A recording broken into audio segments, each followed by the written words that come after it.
Hi guys, welcome. This is your Sameer Kohli sir with a fresh lecture of the topic called Application of Trigonometry. Application of Trigonometry में कराने से पहले I welcome you to Pusa online classes which is a part of Jupiter Education Planet Dil se. I welcome you all. Let's start with the chapter called Application of Trigonometry. अब application of trigonometry की बात होती है तो trigonometry is applicable in the case of right angle triangle. ये हमने trigonometry chapter में बहुत अच्छे तरीके से कर लिया है। This is called base angle. This is called base angle. Base angle के जो 7 साइड होती है हम उसे स्मॉल बी बोलते हैं, इसको परपेंडिकुलर बोलते हैं और इसको हाइपोटेन्यूस बोलते हैं। और अगर बहुत डिटेल में जाएं तो ये वाले एंगल को 90 माइनस थीटा बोलते हैं, जो हमने लास्ट लेक्चर में लास्ट चैप्टर में करा है। हमारे केस में जो थीटा होता है आमतौर पे वो 30 डिग्री होता है, आमतौर पे वो 60 डिग्री होता है, 45 डिग्री होता है और 90 डिग्री होता है। हमारे 10th क्लास में दीज आर द 4 एंगल जो आपको यूज में आएंगे। इसमें आपको ट्रिग्नोमेट्री का table sine theta, cos theta, tan theta, cosecant theta, secant theta और कॉट थीटा बाय हार्ट याद होना चाहिए। 0 डिग्री वाला, 30 डिग्री वाला, 45 डिग्री वाला, 60 डिग्री वाला और 90 डिग्री वाला। अगर बहुत डिटेल में जाऊं तो आपको वैसे बता रहा हूं, बड़ी टिप वाली बात कर रहा हूं कि 90 डिग्री वाला हमारे को यूज नहीं होगा। 90 डिग्री वाला टेबल हमें यूज में नहीं आएगा। हमें 0 डिग्री वाली वैल्यूज भी कोर्स में नहीं है, तो दोनों हटा दो। तो याद कौन कौन सी वैल्यू होनी चाहिए? सिर्फ साइन की 30, 45, 60, कॉस की 30, 45, 60, टैन की 30, 45, 60, कोसेकेंट की 30, 45, 60, सीकेंट की। वैसे मैं बोलता हूं ट्रिगो का पूरा टेबल याद रखो, बट अगर कोई बच्चा बोलता है सर थोड़ा सा डिस्काउंट दे दो ना, तो साइन 30 की वैल्यू मेरे प्यारे प्यारे बच्चों 1/2 होती है, √3/2 या 1/45 की वैल्यू 1/√2 होती है। मैं गलत लिख रहा हूं, मैं एक स्टेप आगे हमेशा सोच रहा होता हूँ। 45 की वैल्यू 1/√2 होती है, ये √3/2 होती है। अगर याद हो तो इसकी √3/2 होती है, कॉस की 1/√2 और ये 1/2। tan 30 की वैल्यू 1/√3 होती है, tan 45 की वैल्यू 1 होती है, tan 60 की वैल्यू √3 होती है। अब आ जाओ कॉट पे, कॉट √3 1 और 1/√3। कोसेक 30 डिग्री होता है 2 √2 और 2/√3। और सीकेंड की बात करेंगे तो 2/√3 √2 और 2। और इसमें एक वीआईपी बंदा होता है, वो होता है टैन। टैन आमतौर पे सबसे ज्यादा यूज होता है, मगर हम सब कुछ यूज करेंगे, हम सब कुछ यूज करेंगे, हम कुछ बातें यूज करेंगे, कुछ टर्म्स यूज करेंगे इस चैप्टर में। सिर्फ एक फॉर्मूला है, सिर्फ एक फॉर्मूला, ध्यान देना। ये है राइट एंगल ट्राइंगल 90 डिग्री। और ये एक बहुत बड़ा खंबा है, ये एक बहुत बड़ा खंबा है जिसकी हाइट हमें नहीं पता, जिसकी हाइट हमें नहीं पता। और हम उस खंबे से 300 मीटर की दूरी पर खड़े हैं, 300 मीटर की दूरी पर खड़े हैं। और जब हमने जमीन से देखा तो वो जो खंबे का टॉप है, खंबे का जो टॉप है उस पे एंगल बन रहा है, हमारी तरफ से जो बन रहा है वो बना फॉर एग्जांपल 60 डिग्री। हम जब यहां पे खड़े होकर हमने देखा तो खंबे की टॉप का एंगल बन रहा है 60 डिग्री। इस पूरे चैप्टर में सिर्फ एक फॉर्मूला है। बंदा कहता है यार सर फायदा क्या है इस चैप्टर का? तो हम कहेंगे भाई देख, एक साइड दे रखी है, राइट एंगल ट्राइंगल है, दो साइडें दे रखी होती तो हम पाइथागोरस थ्योरम लगा लेते। क्या लगा लेते? Pythagoras theorem. पहले ना मैं चैप्टर का फायदा बताना चाह रहा हूं। तो इस चैप्टर में एक ही बात है, जो निकालना है अपॉन जो गिवन है वो हमेशा बराबर होगा एक ट्रिगोनोमेट्रिक रेशो के। बच्चे ने कहा सर मुझे नहीं समझ आ रहा, आप कहना क्या चाह रहे हो? मैंने कहा अभी बताता हूं। एक साइड दे रखी है और एक एंगल दे रखा है, एक साइड दे रखी है और एक एंगल दे रखा है। हम चाहे जो मर्जी साइड निकाल दें। तो बच्चे ने कहा पहले ए बी निकाल के दिखाओ। मैंने बोला ए बी निकालनी है, जो निकालना है वो ऊपर, जो निकालना है वो ऊपर, और जो गिवन है, गिवन कौन सी साइड है? बच्चा बोलेगा गिवन है साइड आपकी ये वाली, नीचे वाली, क्या नाम है नीचे वाली साइड का? BC। अब बहुत ध्यान से देखो, तो AB जो है इस राइट एंगल ट्राइंगल की परपेंडिकुलर है, और जो BC है वो बेस है, और परपेंडिकुलर अपॉन बेस होता है tan। परपेंडिकुलर अपॉन बेस होता है tan, और tan में कितने डिग्री? tan में 60 डिग्री।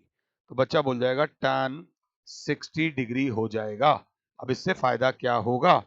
मैं बोलूंगा AB की जगह लिखा H, BC की जगह लिखा 300, और tan 60 की वैल्यू अब भी टेबल में दी है √3 होती है, तो H बराबर हो जाएगा 300 √3 मीटर्स। हाइट ऑफ जो निकालनी थी वो 300 √3 आ गई। बिना वहां गए उस ट्राइंगल के लिए कोई इंची टेप नहीं लिया, कुछ नहीं करा, देख के बता दिया कि उस ट्राइंगल की हाइट कितनी है। वैसे ही हम ये हाइपोटेन्यूज भी निकाल सकते हैं। अब तो खैर पाइथागोरस थ्योरम से भी निकाल सकते हैं, बट पाइथागोरस थ्योरम से थोड़ा लंबा पड़ेगा। तो बेसिकली आपसे कोई पूछता है what is application of trigonometry, लोग कहते हैं ना मैथ्स रियल लाइफ में कहां काम आता है, तो मैथ्स यहां काम आता है। और यहां तक आने के लिए जो चैप्टर्स आपका बेस बन रहे थे, वो चैप्टर्स की मदद से आप यहां तक आए हो कि किसी भी एक राइट एंगल ट्राइंगल की हाइट निकालनी हो, हाइपोटेन्यूस निकालनी हो, बेस निकालनी हो, बस आप हमें एक साइड दे दो, आप हमें एक साइड दे दो, और एक एक एक एक एंगल दे दो, हम आपको सब कुछ दे देंगे। This is application of trigonometry. But वो कराने से पहले मैं आप लोगों को थोड़ी सी विजुअलाइजेशन, थोड़ी सी डिक्टेशन करेंगे। थोड़ी सी डिक्टेशन करते हैं ना यार।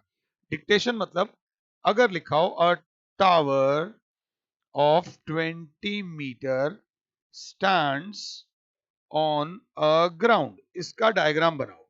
अब कंफ्यूज मत होना, इसका डायग्राम बनाओ। A tower of 20 meter stands on a ground, इसका मतलब क्या है? तो बच्चा कहेगा सबसे पहले एक ग्राउंड बनाओ, उसके ऊपर एक टावर बनाओ, बस। और जिंदगी में अगर आगे बढ़ना है तो इंसान को उसके नाम से बुलाओ। आपको नाम जरूर पता होना चाहिए इंसान का, तो हमने इसका नाम AB रख दिया।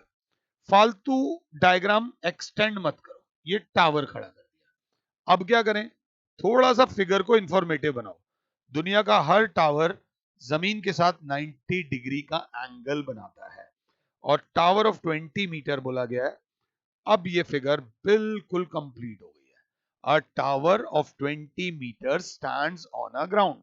बट अपनी तो आदत है पंगे लेने की, तो अपन लोग पंगे ले रहे हैं। अब ये दो गोले गोले क्या बना दिए, वो जो A है उस A को बोलेंगे, ये जो A है टॉप ऑफ टावर, और ये जो पॉइंट B है इसको बोलेंगे फुट, या वर्ड यूज होगा बॉटम, या होगा फुट या होगा बॉटम ऑफ टावर। ये थोड़ा सा ध्यान से देख लेना, पंगे ले रहा हूं, ये फिगर्स में जान डाल दो। आपको अपना दिमाग इसमें लगाना पड़ेगा। इसे बोलेंगे टॉप ऑफ द टावर, इसको बोलेंगे फुट ऑफ द टावर, और ये जो प्यारे बच्चों आपने बनाया है, हाइलाइटर किधर है यार, ये जो बनाया है इसको बोलते हैं टावर।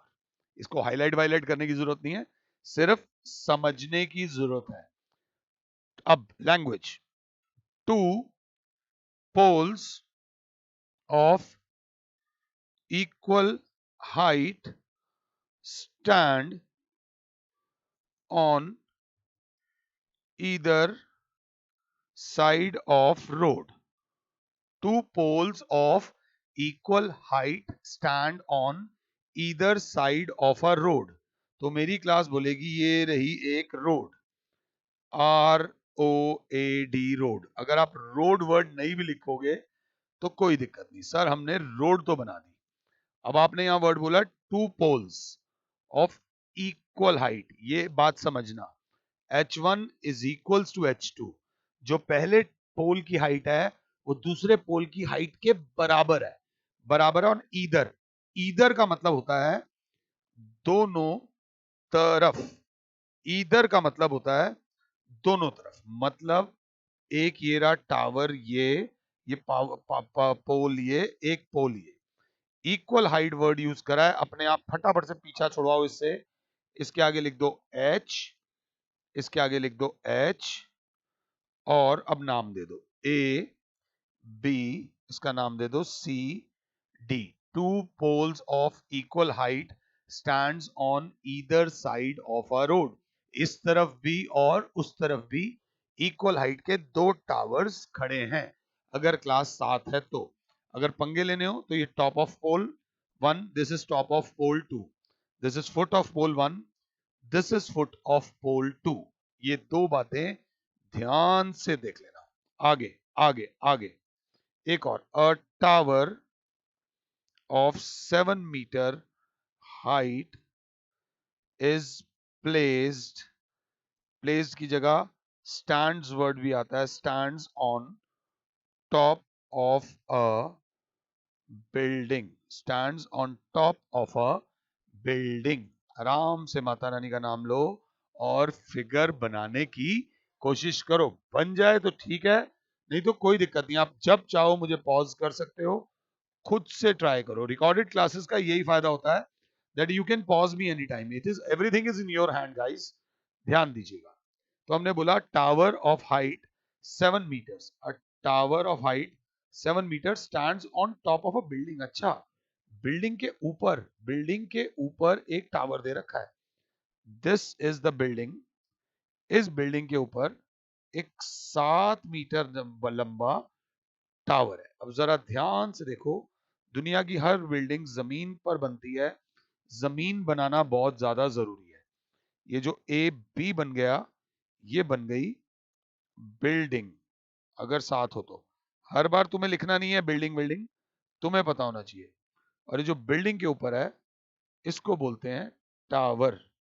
बिल्डिंग के जो ऊपर है दैट इज कॉल्ड टावर।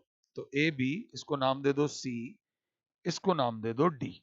अब बच्चा बोलेगा सर ये क्या है, सर ये क्या है, सर ये क्या है। ध्यान से, मैं चाहूंगा कि आप यहां कुछ लिखो, आप यहां कुछ लिखो, आप यहां कुछ लिखो। अगर लिख सकते हो तो मुझे पॉज करो और आराम से इसको लिखो। बच्चा बोलेगा सर ये कोई बहुत बड़ी चीज नहीं है, यहां लिख देंगे टॉप ऑफ टावर, इसको लिख देंगे फुट ऑफ टावर, और इसको लिख देंगे फुट ऑफ बिल्डिंग।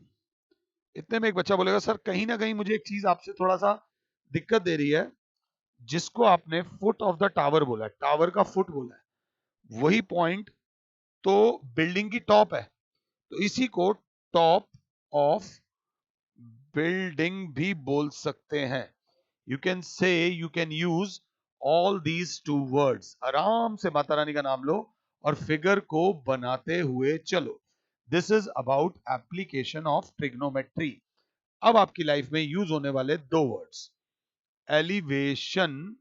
एलिवेशन का मतलब होता है नीचे से ऊपर, ये ध्यान दे लेना। और एक और वर्ड यूज होता है डिप्रेशन, आजकल मीडिया में बहुत है, तो इसका मतलब होता है ऊपर से नीचे। जीवन में एक ऐसा समय आता है जब हमें लगता है कि हमारे अंदर हम जो चाहते हैं वो अचीव कर पाएंगे नहीं कर पाएंगे, और जब अपने कॉन्फिडेंस अपनी एबिलिटीज पे थोड़ा सा डाउट होने लग जाता है तो बंदा थोड़ा बहुत डिप्रेशन में चला जाता है। हो सकता है ऐसा, लंबी जिंदगी है, जिंदगी भर अपने पे विश्वास रहे, कोई गारंटी नहीं है। बट डिप्रेशन से बचने का बेस्ट पार्ट जो टाइम होता है, तरीका होता है, वो होता है बात करो अपने, जो इतने सालों में जो रिलेशन बनाए अपनों से बात करो। भगवान ना करे अगर कोई अपना नहीं है, so there are so many NGOs. अब आप टेक्नोलॉजी की वर्ल्ड में है कि आई एम इन डिप्रेशन, तो if I am in depression तो मैं वहां बात करूंगा। There are so many organisation which are there to help you. और अगर आज आप किसी की मदद लेते हो तो इससे आपका फायदा नहीं है, इससे आप आने वाले समय में और 100,000 लाखों लोगों की मदद कर सकते हो। You become a source. समझो, हर वो चीज जो सिखाती है, जो टीचर है, हर वो चीज जो सिखाती है वो कभी ना कभी तो खुद भी सीखती है। तो भगवान ना करे, if you are fighting depression, don't go in total silence, talk to your loved ones. And उसमें ये भी पता चल जाएगा they are they really your loved ones. अगर if they are really your loved ones, they will help you to rise, and if they are not, तो आपको एक बार ये पता चल जाएगा यार ये मेरे लव्ड वंस नहीं थे. It will help you to realise कि कौन मेरा अपना है कौन मेरा पराया है. आई एम सॉरी मैं टॉपिक से थोड़ा बाहर चला गया, बट ये जरूरी था. एलिवेशन का मतलब होता है नीचे से ऊपर. जब हम नीचे से ऊपर देखते हैं दैट इज कॉल्ड एलिवेशन. जब हम ऊपर से नीचे देखते हैं तो दैट इज कॉल्ड डिप्रेशन. इसमें मेरी नौकरी जा सकती है, बिल्कुल आराम से मेरी नौकरी जा सकती है अगर मैं ये फिगर बना दूं तो. नहीं, हमेशा सबसे ज्यादा इज्जत देना बेस लाइन को. ये बेस लाइन बहुत जरूरी है, ये बेस लाइन बहुत जरूरी है. डिप्रेशन मतलब ऊपर से नीचे, बेस लाइन बहुत जरूरी है. बेस लाइन बहुत जरूरी है. हॉरिजॉन्टल लाइन, एंगल हमने पढ़ना है, angle of elevation, angle of depression. एक होता है एंगल ऑफ एलिवेशन, एक होता है एंगल ऑफ डिप्रेशन. तो एलिवेशन वाला एंगल जो होता है वही होता है जब हम नीचे से ऊपर देखते हैं, इस एंगल को बोलते हैं थीटा. इस एंगल को नहीं लेते. इस एंगल को क्यों नहीं लेते, कोई बता पाएगा? अगर कोई बता पाएगा तो मुझे बहुत खुशी होगी. जो ट्रिगोनोमेट्री होती है वो राइट एंगल ट्राइंगल में लगती है. राइट एंगल ट्राइंगल में अगर लग रही है तो बाकी दोनों एंगल्स को एक्यूट होना पड़ेगा 10th लेवल तक. 10th तक, 11 12 में हम इनको बड़ा कर देंगे, बट 10th लेवल तक दोनों एंगल्स को एक्यूट होना पड़ेगा. ये बात ध्यान से देख लीजिएगा. तो ये एंगल नहीं लिया जाएगा. एलिवेशन का मतलब है नीचे से ऊपर. सबसे पहले बेस लाइन नीचे से ऊपर, आराम से ऐसी पंगे ले रहा हूं. अब ये वाला एंगल बेस लाइन ऊपर से नीचे, बट ये एंगल ऑब्ट्यूज है तो ये एंगल नहीं लिया जाएगा. ऊपर से नीचे ये वाला एंगल, ये θ1 ले लो, ये θ2 ले लो, इसको बोलेंगे एंगल ऑफ डिप्रेशन. जब हम ऊपर से नीचे देखते हैं दैट इज डिप्रेशन. छत से नीचे की तरफ देख रहे हो, सपोज छत से नीचे की तरफ देख रहे हो तो ये रही आपकी छत. छत से नीचे की तरफ देख रहे हो तो सबसे पहले बेस लाइन बनेगी. सबसे इंपॉर्टेंट है बेस लाइन. नीचे गली में एक पत्थर पड़ा हुआ है, आप उसको देख रहे हो, तो जो आप पत्थर को देख रहे हो ये वाला एंगल हॉरिजॉन्टल बेस के साथ जो एंगल बनता है that is called angle of depression. इसको बोलेंगे angle of depression of a stone on the road is 30 degree. अब बच्चे ने कहा सर थोड़ा सा ना आपकी इस फिगर में एक गड़बड़ है, आपने छत बोला है तो थोड़ा इसको नाम दे दो, A B C dot dot dot dot D. ये आप खड़े कहां पर हो? छत के ऊपर. सो आप लिखो from the top of a building. From the top of a building the angle of depression of a stone on the road is 30 degree. If, ठीक है, यहां if building is 20 meters high. If building is 20 meters high, how far is the stone from foot of building? Mata Rani का नाम लो और इसको आराम से solve करो. आराम से इस फिगर को सॉल्व करो, कोई ऐसी बड़ी बात नहीं है. How far is this from the foot of the building? थोड़ा सा ध्यान से देख के करो, फटाफट से करो. अगर कर सकते हो तो मुझे पॉज कर दो. तो बच्चा बोलेगा सर सबसे पहले आपने हमें दिया है from the top of a building, ये रहा बिल्डिंग, ये बिल्डिंग की top, the angle of depression. Depression के लिए ये लाइन बनानी बहुत ज्यादा जरूरी थी. Angle of depression of the stone on the ground is 30 degree. If the building is 20 meter high, if the building is 20 meter high, how far is the stone? How far is the stone from the foot of the building? Okay, foot of the building ये रहा. इन दोनों के बीच का distance निकालना है. इस distance को मान लेंगे x. थोड़ा सा लाइंस एंड एंगल्स पढ़ा था 9th क्लास में. अगर ये 30 डिग्री है तो ये भी 30 डिग्री हो जाएगा. Alternative interior angles. कुछ बच्चे ये गलती कर बैठते हैं, ये एंगल बनाना भूल जाते हैं. आंसर बिल्कुल परफेक्ट आएगा बट मार्क्स परफेक्ट नहीं मिलेंगे क्योंकि एंगल ऑफ डिप्रेशन दिखाना जरूरी है. अब अपना एक ही रूल है, जो साइड निकालनी है इन ट्राइंगल ए बी सी, जो निकालनी है वो ऊपर, जो दे रखी है वो नीचे. अब अगर बहुत ध्यान से देखो तो बी, BC जो है वो बेस है और ए बी जो है वो परपेंडिकुलर है। बी अपॉन पी को बोलते हैं कॉट थीटा, और कॉट 30 डिग्री क्लास बोलेगी B C, x upon A B की जगह आ जाएगा 20, और कॉट 30 की वैल्यू याद होनी चाहिए, कॉट 30 की वैल्यू √3 होती है। कुछ वैल्यूज हमें याद हैं, तुम्हें 10th में या 10th के एंड तक वैल्यूज याद हो जाएंगी, कोई दिक्कत नहीं है। तो x की वैल्यू आ जाएगी 20√3 यूनिट्स। मीटर्स मीटर्स मीटर्स बोला है, मीटर्स बोला है तो आंसर मीटर में जरूर लिखना। अगर कहीं मैंने नहीं लिखा तो मेरी ये मीटर्स है तो मैंने हाँ मीटर लिखा है, मैं देख रहा था कहीं मुझसे गलती ना हो गई हो। तो सिंपल सी बात है, एक फिगर को देखते हैं, आओ एक फिगर को देखते हैं और देखते हैं, फिर मैं कहूंगा इसकी इंग्लिश लिखो। एक फिगर को देखते हैं फिर मैं कहूंगा इसकी इंग्लिश लिखो। तो बच्चा बोलेगा ये दे रखा है 30 डिग्री, लगी 30 रहा है इसलिए 30 लिख रहा हूं, ये 90, ये सी, इसकी इंग्लिश लिखो। तो बच्चा बोलेगा इंग्लिश का तो ज्यादा पता नहीं, आपने टावर बिल्डिंग कुछ नहीं दे रखा, हम इसको टावर मान लेते हैं, हम इसको टावर मान लेते हैं। ये तो ऑब्वियसली क्या है, पॉइंट ऑन ग्राउंड है, ये पॉइंट ऑन ग्राउंड है और ये एंगल है। अब कौन सा एंगल है, तो नॉर्मल सी बात हो रही है, कहां से कहां देखा जा रहा है, बच्चा कहेगा ये नीचे से ऊपर देखा जा रहा है। क्योंकि नीचे से ऊपर देखा जा रहा है तो इस एंगल का एक स्पेशल नाम होगा, इस एंगल का नाम होगा एंगल ऑफ एलिवेशन। अब इंग्लिश तो हम नहीं लिख पाए, हमने फिगर को थोड़ा बहुत लिख दिया। तो हमने लिखा कैसे, from a point on the ground, from a point on the ground, जो चीज लिख दो उसको अपने आप को क्लियर कर दो। From a point on the ground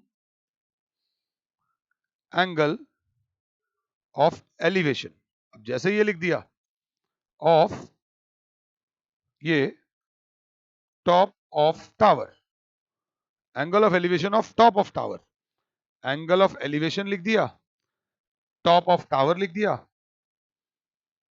is found to be 30 degree. चलो भाई तेरा भी नाम ले लिया, तेरा नाम लिया तो नाम ले लिया।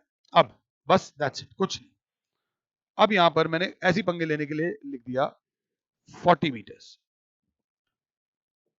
If the point is 40 meters away from foot of tower, is 40 meter away from foot of tower, find height of building, find height of building बोल दो या टावर बोल दो, फिर वही वाली बात आ गई, फिर हाइट के पीछे पड़ गया।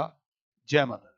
अब अगर चाहो तो मुझे पॉज करो और भाई लोग इसका आंसर निकालो, भाई लोग इसका आंसर निकालो, और बहुत ज्यादा जरूरी है।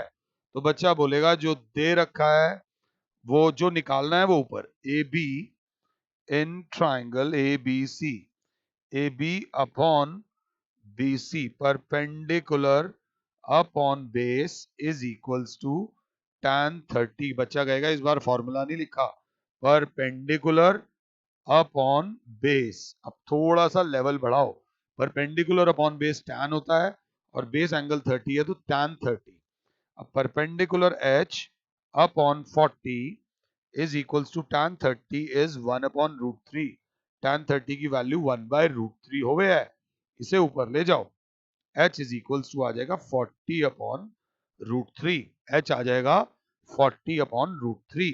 अब आलसी बंदा यही छोड़ देगा, नहीं, रैशनलाइज करो √3 तो answer will be 40√3 by 3 meters। The height of the tower is 40√3 by √3, 40√3 by 3 meters। अगर कहीं पे दे रखा हो कि √3 is equals to 1.73 तो लिख देना, अगर कहीं पे दे रखा हो कि √3 की वैल्यू 1.73 है तो लिख दीजिएगा। इस तरीके से इस चैप्टर में हमें धीरे धीरे आगे बढ़ना है, कोई ज्यादा हाई तौबा नहीं करनी। सपोज अगर इसकी इंग्लिश लिख दो तो मजा आ जाएगा, मजा, मैं कह रहा हूं मजा आ जाएगा। अगर आप इसकी इंग्लिश लिख दो तो मैं फैन हो जाऊंगा आप लोग का, मैं आप लोग का फैन वैसे भी हूं। बेटा तुम बच्चे ही हो जो हमारी जिंदगी आगे हमें पॉपुलर बनाते हो, and thanks to this internet thing कि हम लोग इतने दूर दूर के बच्चों से कनेक्ट हो पाते हैं। ध्यान दीजिएगा, 30 डिग्री 45 डिग्री आपका नाम है लाइट हाउस, आपका नाम है लाइट हाउस, और आपको हमने 100 मीटर की हाइट दे दी। अब हमने बोला इंग्लिश लिखो। हमने बोला यहां पर एक शिप है, शिप 1 नाम दे दिया। यहां पर एक और शिप है, लाइट हाउसेस वहां पर होते हैं, शिप 2। मैं आपसे कह रहा हूं फिगर बनी पड़ी है, इंग्लिश लिखो। मुझे पॉज करना ठीक 2 मिनट के लिए और इंग्लिश लिखो। तो बच्चा बोलेगा अब कैसे करें सर?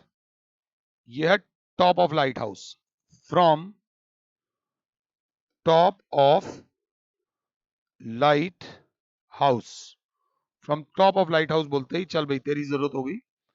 ऊपर से नीचे देख रहे हैं, ऊपर से नीचे देख रहे हैं, एंगल्स ऑफ डिप्रेशन, ऊपर से नीचे of two ships. Two ships बोला तो आप भी गए, आप भी गए, on either side of it. Either side का मतलब एक इस तरफ है और एक इस तरफ है, दोनों एक तरफ नहीं है, एक इस तरफ है और एक इस तरफ है। On either side of it are found to be 30 degree and 45 degree respectively. कौन गया? 30 डिग्री भी गया, 45 डिग्री भी गया। If the light house is 100 meters above ground. If the lighthouse is 100 meters above ground, चलो भी आपका भी यूज कर लिया। Find distance between two ships। इस तरीके का क्वेश्चन आ सकता है। हमें ये डिस्टेंस निकालना है CD। तो हम एक बच्चा, प्यारा सा बच्चा बोलेगा इस डिस्टेंस को ले लो X और इस डिस्टेंस को ले लो Y। अभी भी बोलूंगा कि मुझे पॉज कर दो और एक बार खुद से ट्राई करने की कोशिश करो। अब बच्चा बोलेगा सर कैसे करें? तो मैं बोलूंगा बिल्कुल चिल करें। सबसे पहले ये देखिए मैं ये क्या कर रहा हूं। बच्चा कहेगा सर ये ड्राइंग ड्राइंग मत खेलो। आपने ड्राइंग करी, आपने ड्राइंग करी ट्राइंगल ए बी और सी में। तो सबसे पहले मेरी क्लास बोलेगी इन ट्राइंगल ए बी सी जो निकालना है वो ऊपर, तो ये निकालना है, BC निकालना है। BC अपॉन जो दे रखा है वो नीचे, BC अपॉन AB। अगर किसी को कोई दिक्कत हो तो बेस अपॉन परपेंडिकुलर होता है कॉट, और कॉट में ये 30 है तो ये भी ऑल्टरनेटिव इंटीरियर एंगल से 30 हो जाएगा। मैं रीजन नहीं लिख रहा हूं, तुम्हें भी नहीं लिखना, सीधा लिख देना कॉट 30। बस कॉट 30 की वैल्यू याद रखना √3। BC बराबर है x upon 100 is equals to √3। तो x की वैल्यू आ जाएगी 100 √3 मीटर्स। x की वैल्यू आ जाएगी 100 √3 मीटर्स। चलो कम से कम थोड़ा तो आगे आए। तो क्या सर दो दो ट्राइंगल भी आएंगे? मैं कहूंगा हाँ जी सर, दो दो ट्राइंगल आ सकते हैं। अब मैं क्या करने वाला हूं, काफी बच्चों को पता है किस ट्राइंगल में मैं क्या चाल चलूंगा। Most of the students no similarly in triangle ABD, ABD, BD upon AB is equals to BD upon AB। फिर वही base upon perpendicular is cot 45 जिसकी वैल्यू होती है 1। तो BD है Y upon 100 is equals to 1। तो Y is equals to 100 meters. वो 100 √3 है तो ये 100 मीटर्स है। अब बच्चा बोलेगा distance, distance between two ships, distance between two ships बराबर होगा CD। CD बराबर होगा x प्लस वाई 100 √3 प्लस 100, तो क्लास 100 कॉमन ले लेगी, √3 + 1 meters. This is the answer. ये टॉप लेवल का क्वेश्चन है बोर्ड के हिसाब से। कंपटीशन में और लेवल भी बढ़ता है, बट इस तरीके के क्वेश्चंस आपसे पूछे जाएंगे। आई होप कि इस लेक्चर में मैं एप्लीकेशन ऑफ ट्रिग्नोमेट्री की आपको इंट्रोडक्शन पूसा क्लासेस और जुपिटर एजुकेशन के बिहाफ पर बहुत अच्छे तरीके से समझा चुका हूं। और अगर अच्छा लगा है तो हमारा चैनल सब्सक्राइब करो, लाइक करो, शेयर करो। और ठीक है, I am doing my job, you do yours. जय माता दी, गॉड ब्लेस यू।